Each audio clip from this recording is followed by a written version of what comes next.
Okay, and we're back after that short break. So hopefully some of you watched the education consultation video that explains a little bit more about it and you understand a little bit more about it. So be sure to schedule your appointments so that you can get all of your questions answered and you can take advantage of our convention special. So I actually am also one of the consultants. So that wasn't mentioned in the video, but just wanted to throw that in there. So now we're going to be moving into the nuts and bolts of choosing and using the curriculum. So in this next video, we're going to learn about what the different components are, what the different subjects are. Some of you were asking, can you just, do you have to buy a complete package? No, you don't. I mean, that's where you do get your best savings. And so if you need everything, it is a great one-stop shopping option. But if you don't need everything, you don't have to buy the complete package. And we will get into that. So let's go ahead and move into our next video about choosing curriculum. The different components of an all subjects package. So the biggest one is the history, Bible, literature component, and it does contain all three of those things plus a set of readers. And you choose that level based on your child's age. All of those books are ones, except for the readers, ones that you'll be reading aloud to them. And so you can combine children in one level of that, because if you think about it, let's say you wanted, say it's the summertime and you're not really doing any curriculum, but your kids are all just interested in the stars, and the planets you can see at night because you've been spending lots of time outside. So you might go to the library and find books on that. Well, are you going to find a sixth grade book and only your sixth grader can listen to that book, and your fourth grader has to do something different because they can't listen to that book? Of course not. So with all of the books, you can have your children, all ages come in and listen in. So that's how the history, Bible, literature part works. And science is a separate subject. So you can mix and match. You could pick a certain level of HBL, history, Bible, literature. You could pick a different level of science to suit whatever your needs are. So science is also read aloud to your children, and it does come with activity sheets and experiment data sheets to go along with the experiment. So it has a little bit of a worksheet component to it. And then language arts. I mentioned that the history, Bible, literature comes with a set of readers. So your child is already doing the reading, and if you purchase the language arts guide, then you get grammar, you get spelling. If they're fourth grade and under, it comes with spelling. Let's see, I said grammar. Creative expression assignments is Sonlight's term for the writing assignments, and you'll do all different things up through the years, different kinds of paragraphs and all the different kinds of creative writing are included. And that language arts guide does go with the readers that you already have. And then the last, handwriting. Oh, not quite to the last thing. Handwriting is something you do want to include while they are kindergarten on up through third-ish, fourth grade or so. And so you can choose one of Sonlight's options for handwriting. And now the last thing is math. Sonlight does not make its own math program, but Sonlight offers many different ones that you can choose from so that you can customize and use whichever math you want. So back to the question of what if I've been using something different and it's been working really well? Well, you can keep that part and just go to Sonlight and try Sonlight out for the parts that are not working very well. Maybe the textbook-based science is just not very engaging, and so you want to just go and try out Sonlight Science. You can certainly purchase just a science package. You can purchase just a history, Bible, literature package. You could get readers and language arts guides.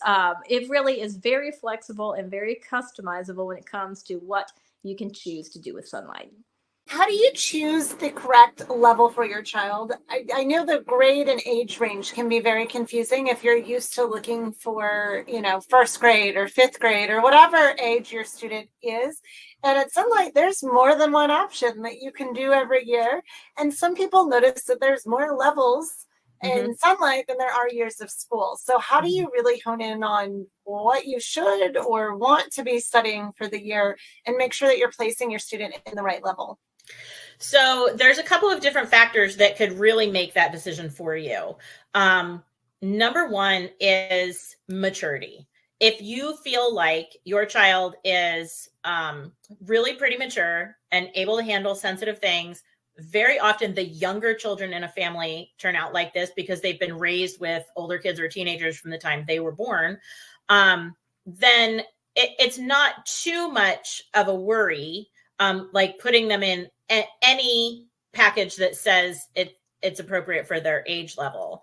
If you have a very sensitive child, which, I mean, don't all of us have at least one sensitive child, I would direct you toward the younger levels for that age. So if B, C, and D are appropriate for your child's age, and you know that this is a sensitive, soft-hearted child, I would start with B.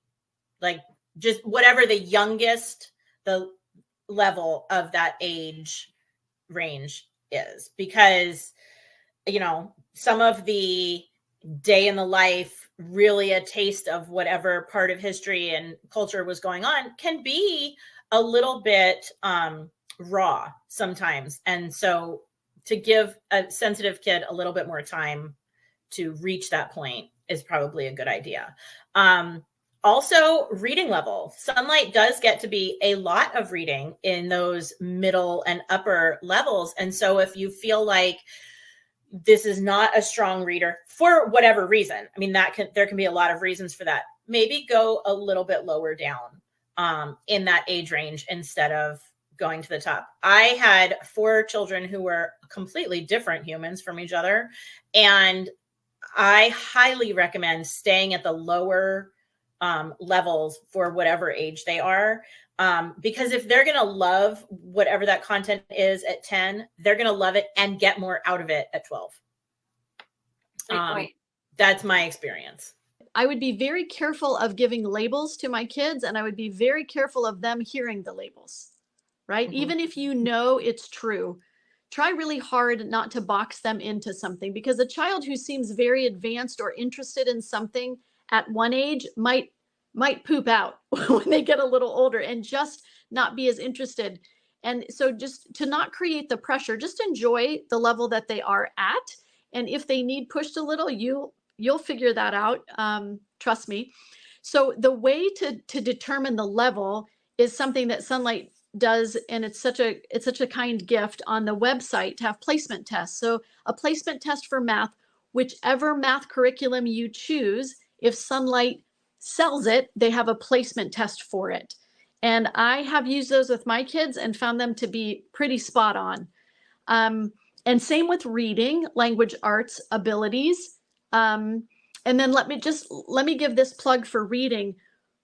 Whatever your child is reading to themselves, have them read at or below their level. Never push a child to read above a level where they feel comfortable. Children need to feel successful at reading.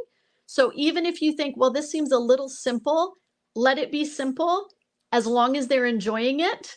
If it's simple and they're bored with it, then to move to a little bit more difficult reading level, but don't push them.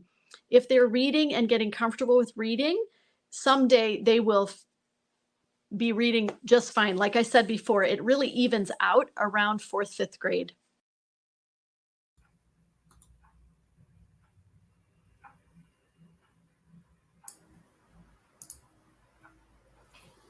Okay, we're back. And again, so many questions. So if you are asking specific questions about how to combine a 5 and a 10-year-old, you need to schedule an appointment. We cannot answer those kinds of questions here.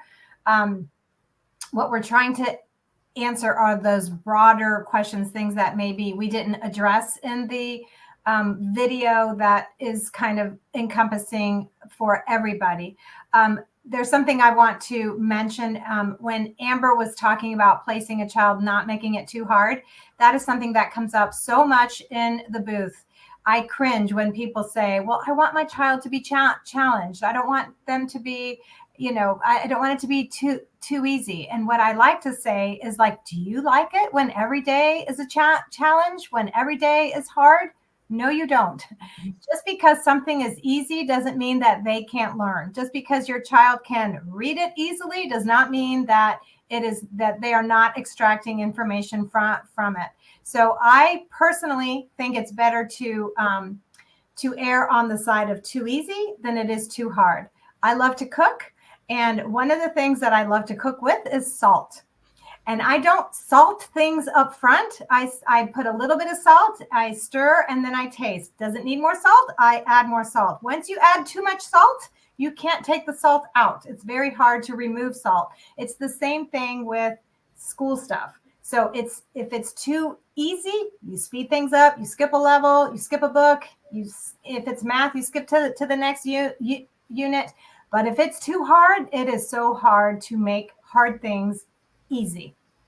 So err on the side of easy. Another thing I wanted to mention, because I saw some of the questions about placing, is all of our levels will have about a 3-year age span. As you get older, it may even be 4, because again, now you know how to read. You're not learning. You're not in the decoding stage anymore. You are now reading to learn, not learning to read. So at those older levels, once you hit level D and E and F, there may be a 4-year age span, because the books that are in that level are appropriate for that age span. It's not into the high school level necessarily, but they are full chapter books and they can learn from them. So when you're placing children, and you have multiple, or maybe you have a big span of ages, then my recommendation is to place to the oldest grouping of kids. So if you have a 4th and a 6th grader and a 1st grader, the most important thing for that younger student is to focus on those essential skill-based subjects. We like to call them the table subjects. So things like reading and writing and handwriting. So there's creative writing and penmanship. There's a difference there. Phonics, math. Those are the things that you need to know this body of information, and you're going to build on that. History and Bible and science are not skill-based subjects. So you can make those up later on down the road. So worry about those couch subjects, is what we call those non-skill-based subjects. Worry about those with the older grouping of kids. So the 4th and the 6th graders. Don't worry about those with the younger grouping of kids. So if you have a kindergartner, 1st grader, 2nd grader, it's okay if all you do with them is those table subjects. They will eventually get the history and the science when they're older. And then that older group of kids will be working more independently at the high school level, and you can focus on that younger group of kids. So I hope that helps some of you that are like, but I have a 5-year age span or a 6-year age gap, and how am I going to do 4 different levels? You're not.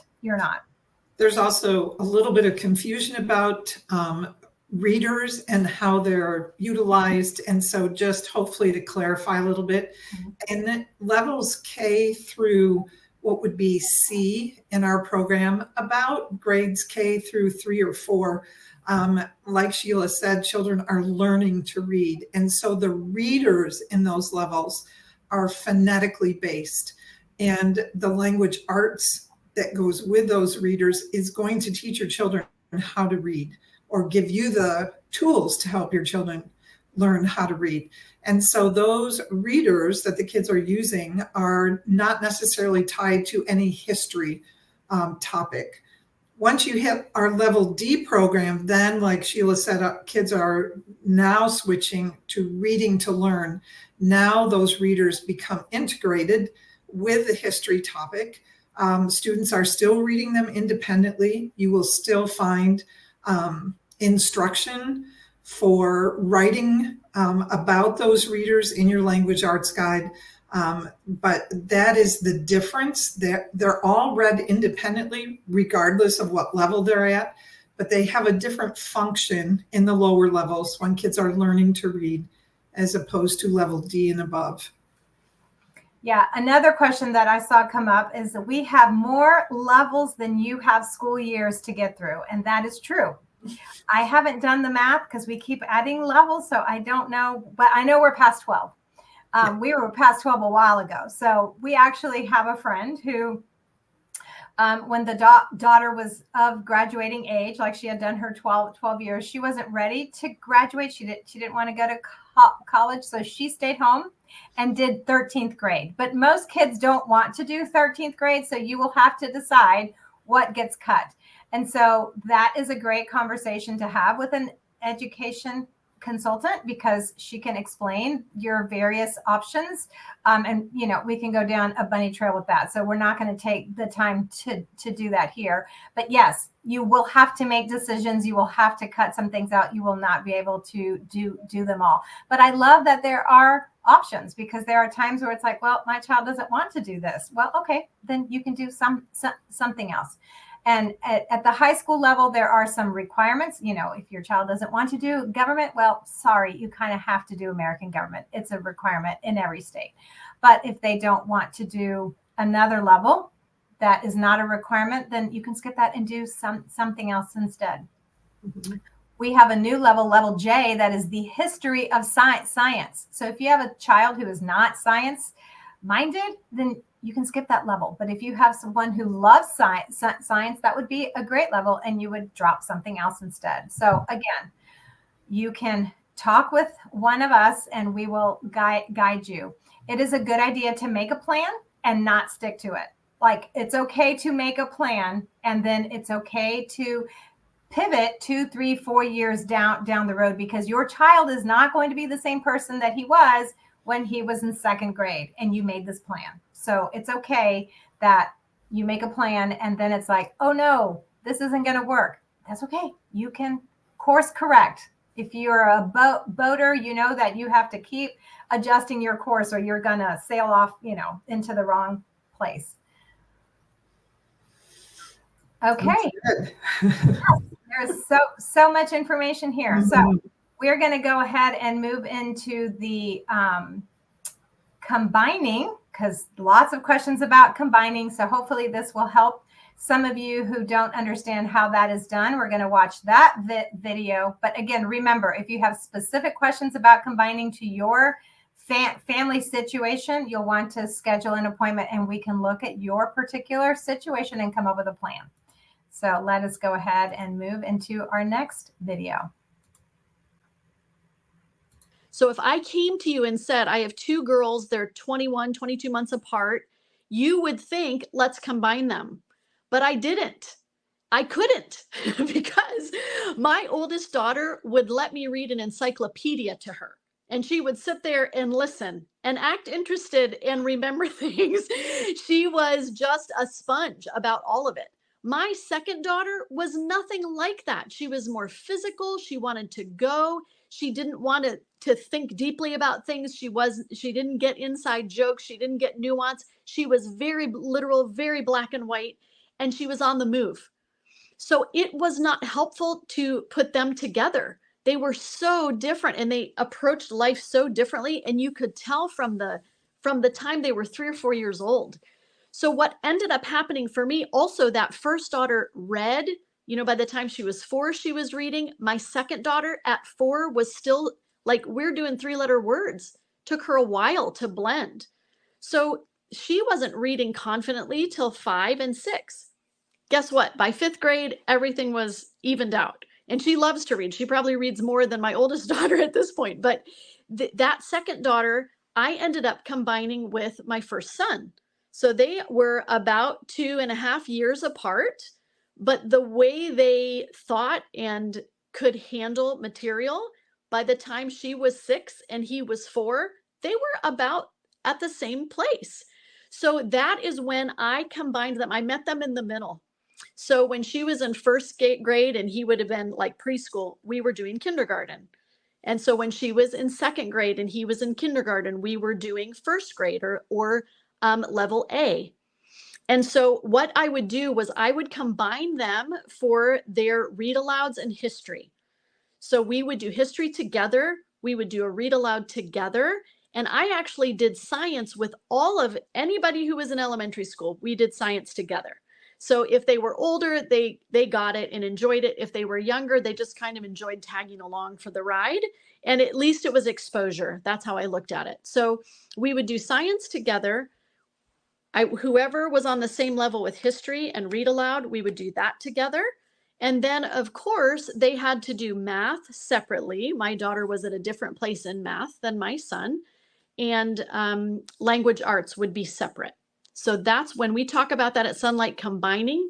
We're not talking about combining everything. Once in a while, you might have children who are at the same place in math, but that's pretty unusual. Yes, you can combine any subject where the parent is reading the book aloud to the child, because then it does not matter what that child's reading level is at all. So those subjects are the history, Bible, literature ones, and science. And when you look at the Sonlight website or a Sonlight catalog, you will see that any one program is appropriate for a range of ages and a range of grades. You know, it may say appropriate for ages 9 to 12, and that would be grades 4 through 7, for instance. And now that doesn't mean that you're going to use that one package when they're 9, 10, 11, and 12. Each package is scheduled for 1 year. Now that doesn't mean you can't extend it and take longer to do it. You know, it's all about the flexibility when you homeschool. But they're designed to do one program in 1 year.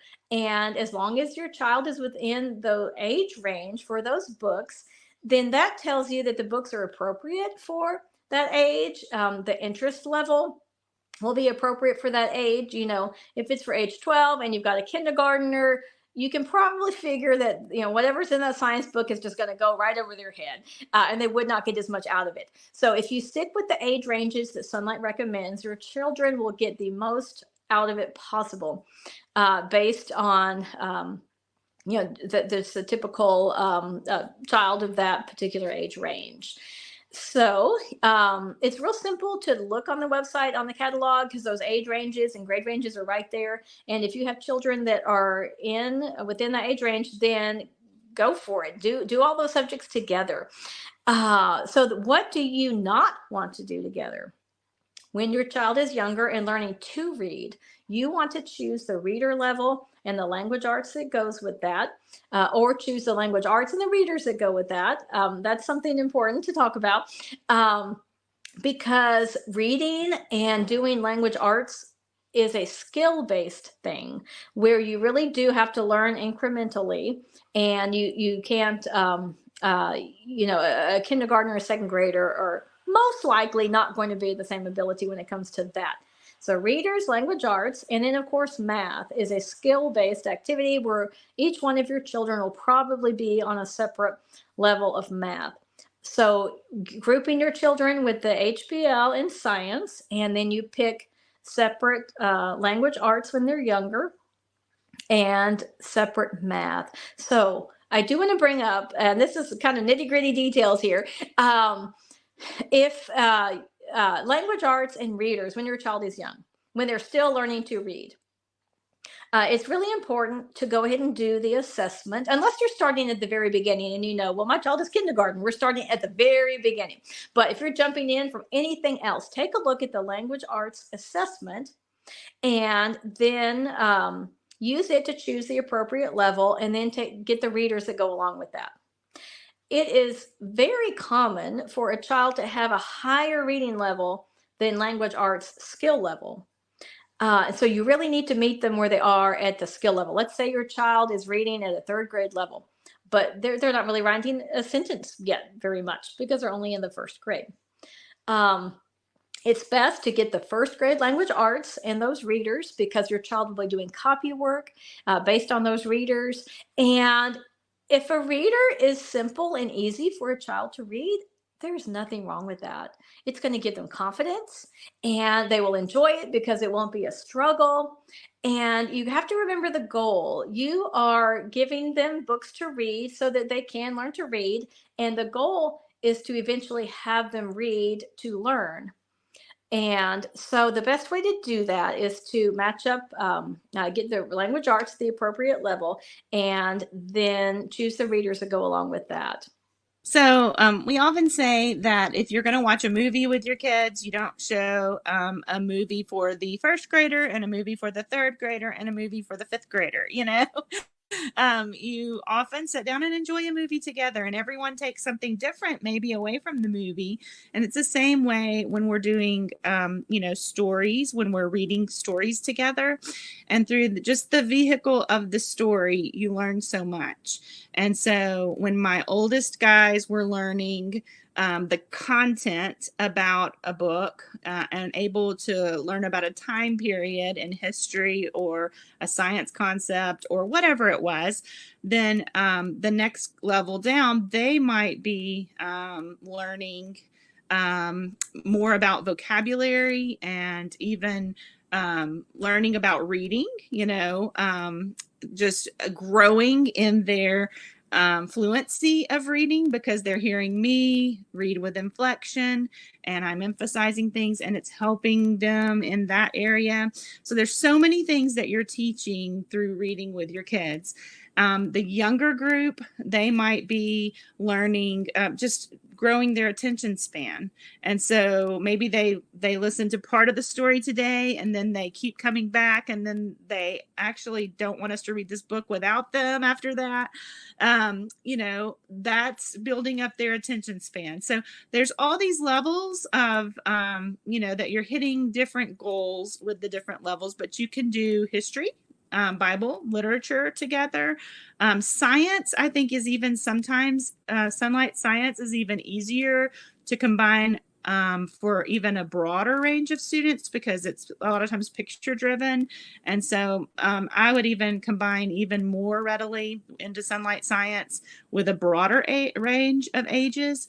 But yes, I could definitely do the history, Bible, literature together, the science together, that reading, and then language arts and math, skill-based subjects we would do separately. And so that everyone's getting just what they need in those subjects where they need to grow and learn at their own level. But the language arts and the history, Bible, literature, and the science, we could definitely combine across a lot of ages. So I was never able to combine my kids. If I had known we would homeschool with Sonlight for all those years, I might have had those kids closer together because it would have saved me a lot of time. If it is possible, generally, if your kids are within a 1, 2, even 3-year age range, you can combine them and teach history, Bible, literature, science together. So you're going to read one set of books out of one instructor's guide to both of those kids. And it's not only a time saver, but it's so fantastic to be able to learn together. I've always been jealous of all my homeschool friends who could just I've got 3 kids, but we're all doing the same level. And I was like, that is the life.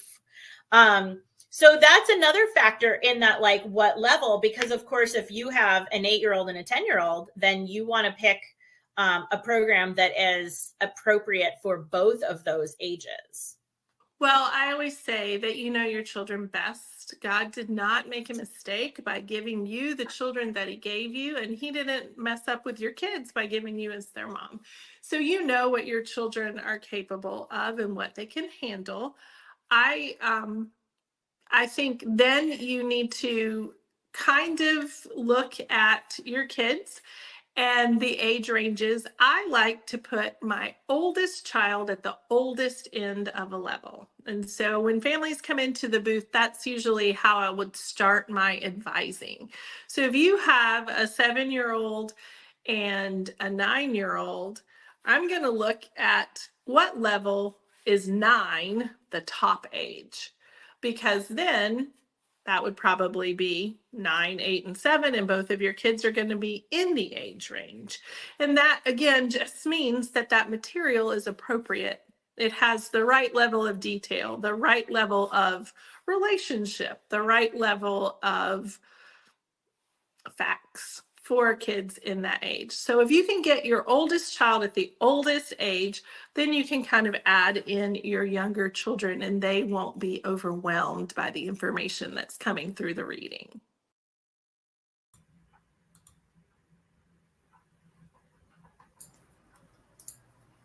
Okay, we're back from that. It was a very useful, helpful video talking about how to combine. So again, if you have specific questions about how to combine your combination of kids, you need to schedule an appointment. We cannot answer individual questions.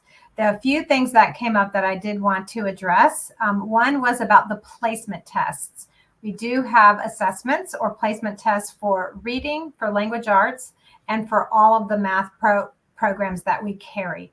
So like Anne said, if you are starting at kindergarten, you haven't done anything at all, then you just start with the K level, whatever, and you just go from there.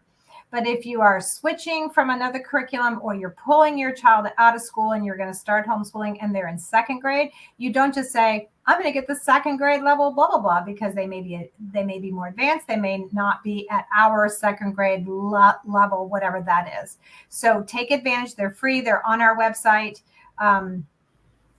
And choose, the one for reading basically just goes up to fourth grade. If they can read long chapter books, they don't need to do a reading assessment. That is to place them in to teach them how to read. Once they're past that, then you don't need to do that one. Same with language arts. Like I mentioned, there are some kids who can read above the level they can write. And so that will give you an idea of where to start. If they can read chapter books, but they can't write a sentence, then you need to place them at the sentence writing level. And then we do not have a proprietary math program. So that means we have not written our own math curriculum. We have shopped the availability of math programs for homeschoolers and have picked what we feel are the best options for homeschoolers. And that is what we offer on our website. So if you buy an all subjects package and do no customization at all, it's going to come with MathUC at the level that it's appropriate for. So if you get the K level package, you'll get kindergarten level MathUC. It's called Primer. But if you've been doing math stuff, then you might want to take a placement test and just make sure that that is the right level. And if you don't want to do MathUC and you want a different math program that we carry, we have placement tests for those as well. Some of ours are more advanced than others. So again, have your child take the placement test, and that will remove any question at all as to whether you're getting the right level or not. I saw some questions about typing. We do offer a typing program. I taught my son to type in third grade because he did not want to write, write. Mm-hmm. When they're younger, we do recommend that you act as your child's scribe. So you can be, they dictate to you and they can write their stories through your hand. They do not have to have the fine motor skills to write out the story. But once they can write, if writing is painful, and for this child it was, he would give me the bare minimum words to satisfy the requirement. So once he learned to type, the words came flowing out, and now he's a very good writer. But had I based everything on what he was giving me in first and second and third grade, I would think he's never going to write. So yes, typing, just go on our website and type in typing. We offer a couple of them, so you can see which one. The one I used, we no longer carry. It was a similar experience for me. Yeah. Our youngest child was born with some fine motor skill issues, which got better as he got older, but he was so laboriously focusing on holding a pencil, which was so hard for him, that he just didn't have any brain space left for being creative or using his imagination. And like with Sheila, once I taught him how to type, and suddenly his imagination woke up because he wasn't focusing on holding that pencil anymore. So very, very good practical idea. Teach them how to type. Another question that I saw come through that I thought we could address is when to start. So Sonlight is not an umbrella school. We are not a school where everybody starts on this date. You are your own school. You are a private school, basically. In the state of Florida, you are considered a private school. So you get to determine when you start and when you stop. What I like to do was we would get a whole year calendar, and I would mark out dates that I knew that, maybe we were traveling. So I'd mark those dates out. I knew I wanted to take a longer Christmas break because we really enjoy Christmas, and we would do Christmas school and do all the things. And it gave me time to be able to do great things. And so I would mark out, a longer Christmas break, not just two weeks. I knew I wanted to take a spring break. And so I'd talk with my husband, when do we want to take a break mid-year in the spring? And we would mark that out. And then I would count up the weeks, because a traditional school year is 36 weeks. So if you want to finish, I like to work backwards. I want to be finished by the end of May. So if I want to be finished by the end of May, I would count backwards the weeks and, take out the breaks that we had, and that would give me my start date. Again, I mentioned that I live in Florida. It is hotter than the surface of the sun in the summertime in Florida. So by the beginning of August, we were sick of it. We wanted to do something different. If you were outside, you had to be in water. You had to be in water, basically, even in the shade. It was just hot and muggy. It still is.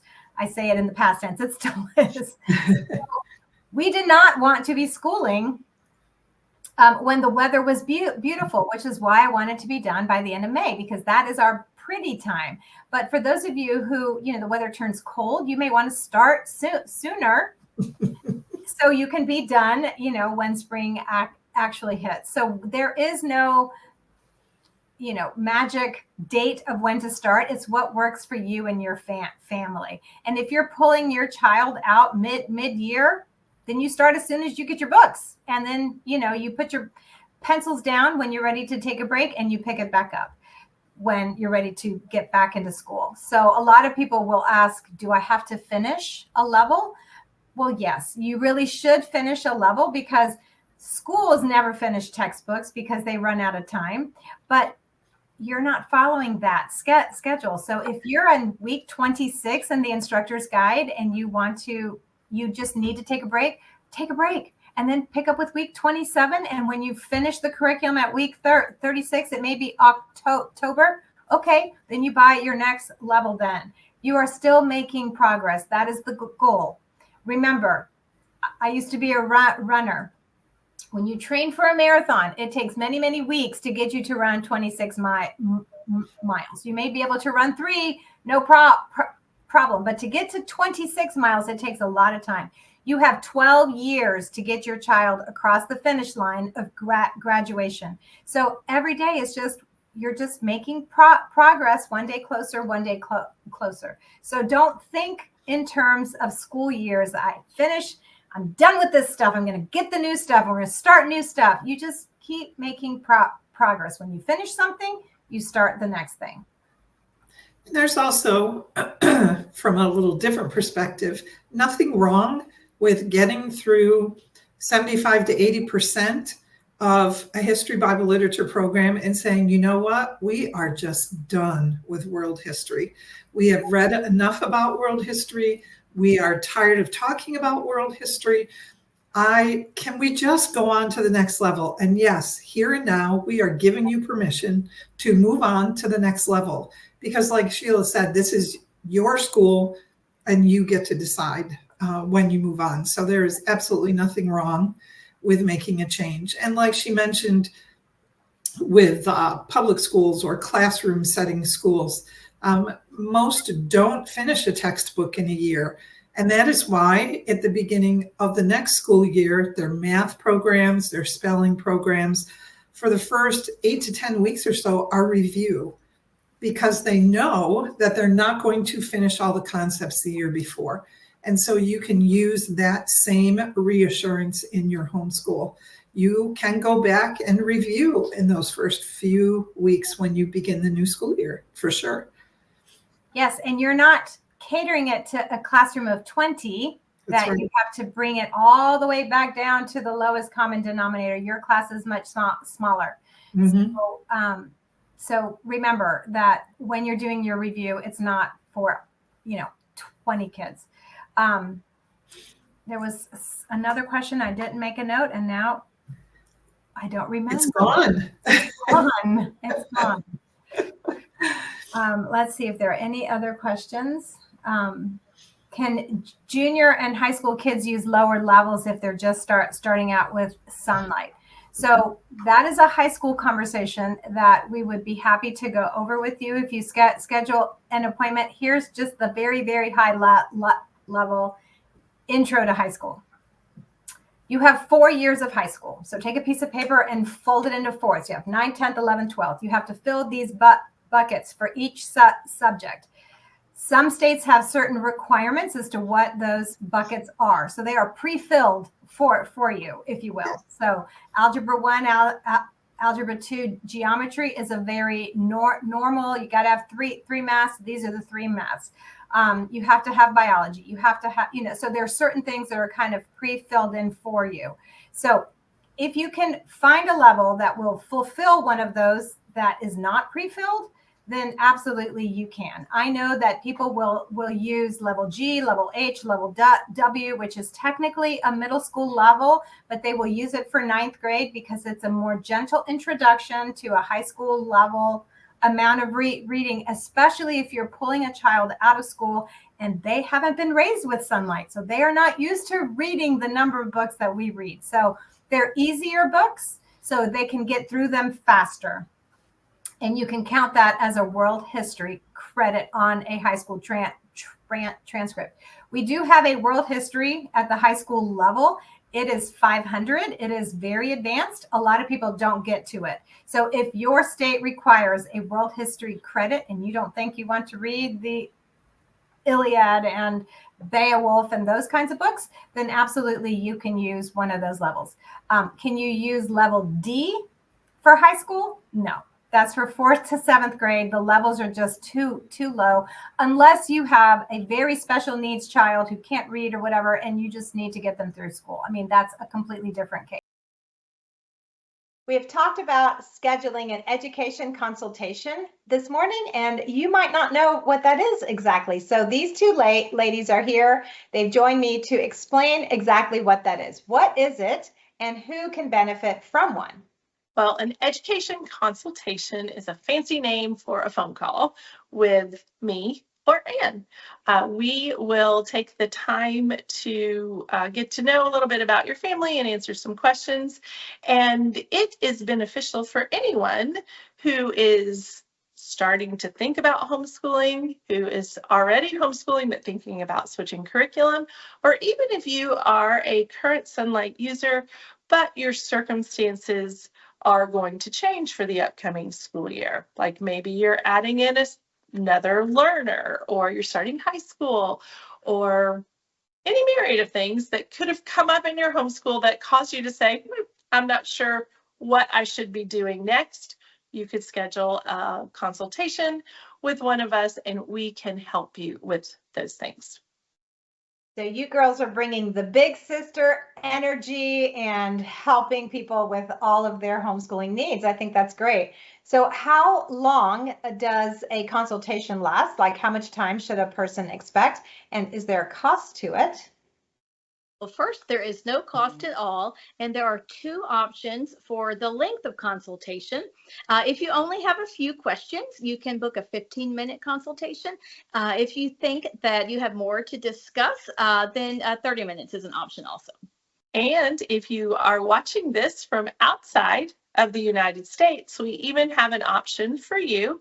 You would want to look for the international consultation that will generate a Teams meeting link in Microsoft Teams, which is free to use, and we will contact you that way. Do not worry, you do not have to turn on your camera because chances are we won't be looking camera ready either. That is so great. It's just really just a phone call over the computer. So no one incurs any kind of long distance charges. So Lisa, will you help people in choosing an appropriate level for them, for their family, and all of the different subjects?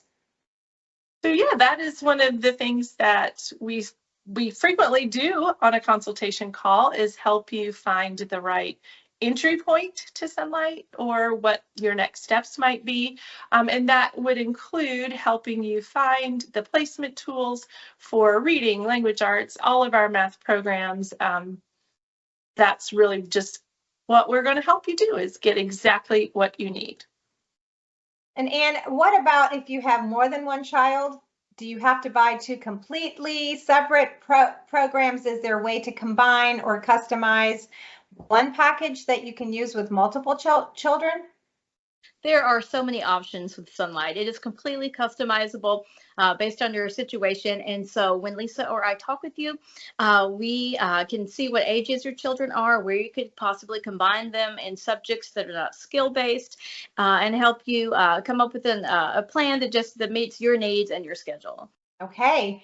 And what about, can you talk about what a typical Sonlight day looks like? Because it's really a little different than regular school. It's not school at home. It's going to be different. So will you explain that to people, and will you help people adapt Sonlight to their own situation? Because people have different issues going on, and it is very adaptable. Will you help with that?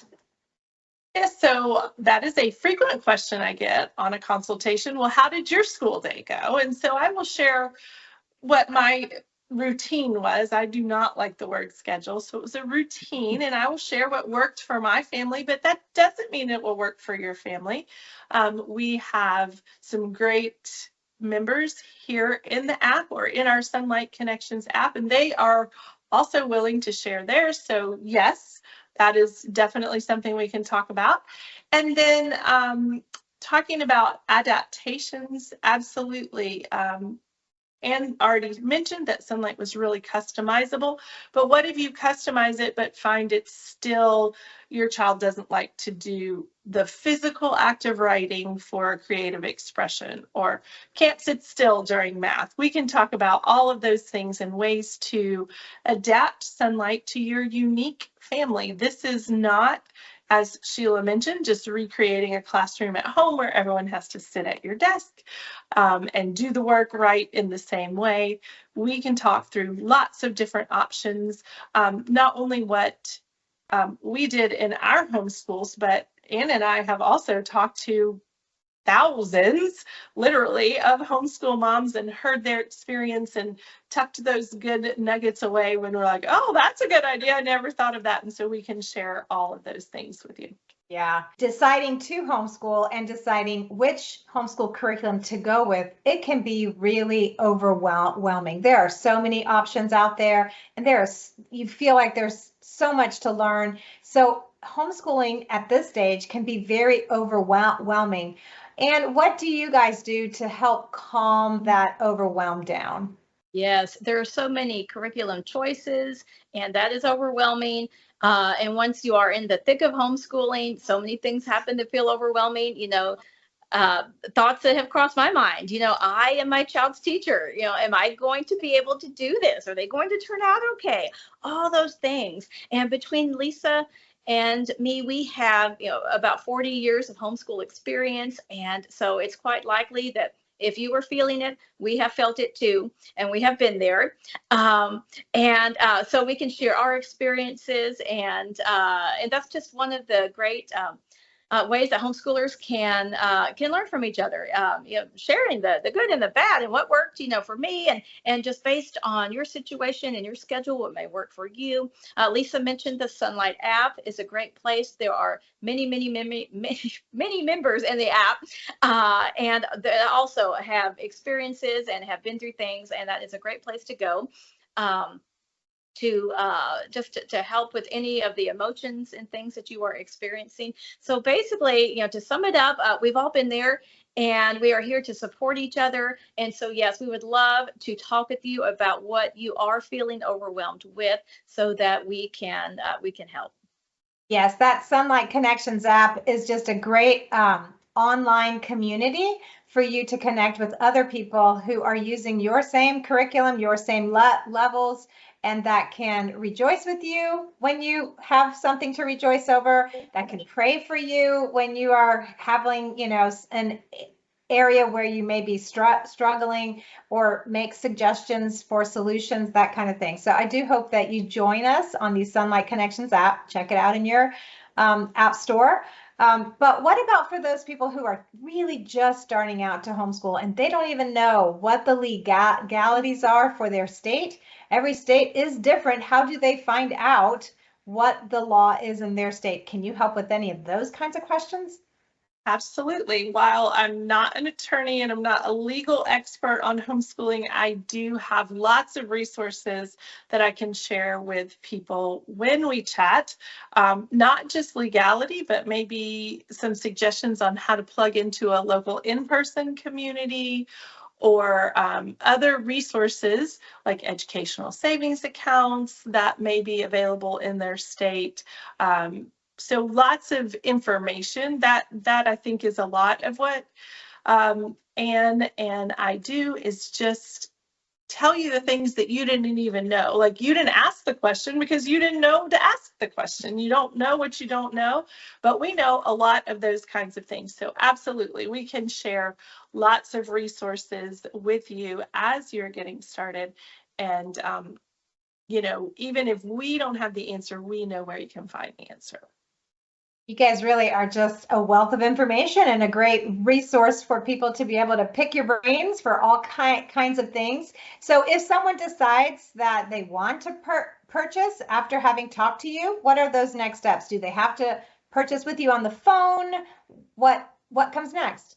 Oh, yeah, there are lots of options if you do decide to purchase. Lisa and I can help build your cart for you.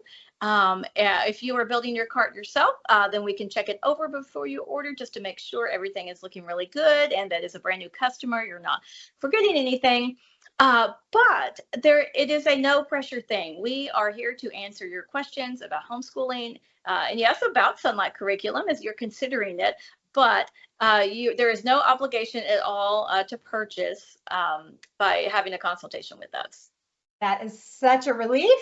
So if you do decide to schedule an appointment, you can follow the link and pick one of the two ladies on a day that works for you, find a time that works for you, and then they will take it from there. Thank you so much for joining me.